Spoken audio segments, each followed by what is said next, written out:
Valentine's Day is a holiday loved by those in love and tolerated, at best, by the lovesick. As if there's ever a bad reason for chocolate and candy. Chocolate? Chocolate! Chocolate! Or opportunities to appreciate jewels and gemstones. After all, St. Valentine is the patron saint of engaged couples. First you get the ring, then the wedding bells ring, and now you're gonna ring YouTube's bell for notifications about all of our videos. First things first, St. Valentine was a real person, or maybe two real people, but probably just one guy. He was a Christian in the Roman Empire and was martyred in the year 269 on February 14th. How romantic. Aww. By some accounts, St. Valentine was actually a bishop. Did you know bishops wear amethyst rings? And did you know amethyst is February's birthstone? And did you know we have videos about every month's birthstone? Religious traditions, cultural legends, nearly 1800 years have led to the Valentine's Day we celebrate today. But as far as engaged couples are concerned, that concept far outdates St. Valentine, and so do engagement rings. Many historians believe that around 3,000 years ago, the ancient Egyptians, it's always the Egyptians, utilized braided hemp or reed rings, with the circle of the ring acting as a symbol of love.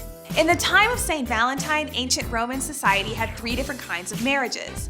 Eusis was an informal relationship between two people of the lowest classes. Coemptia was a marriage, but in this kind, the bride was literally bought and sold by her husband and father.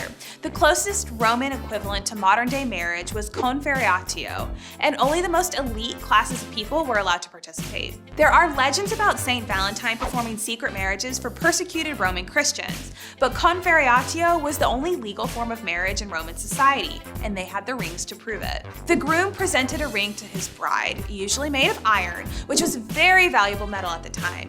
These were the first metal wedding rings. But where the Egyptians used rings as a symbol of never-ending love, the Roman wedding ring was more like a shackle. Ugh.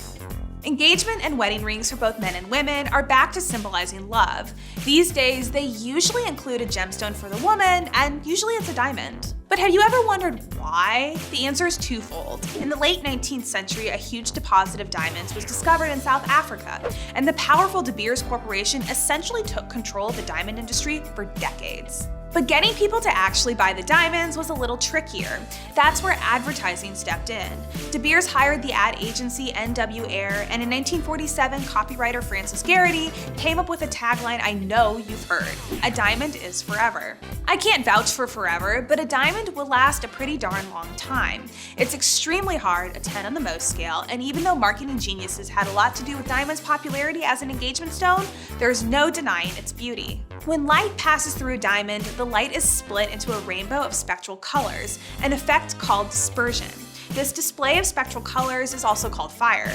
Diamonds are carbon, but because of various impurities, irradiation, or structural irregularities within the crystal, a diamond can appear in many colors. Colorless diamonds are still the most popular option for engagement rings, but colored diamonds have exploded in popularity recently. Orange and yellow diamonds are colored by nitrogen. Blue diamonds get their shades from boron. Red and pink diamonds aren't colored by elements, but rather crystal lattice deformations. Another popular and lovey-dovey gem given as a gift on Valentine's Day is the resplendent ruby.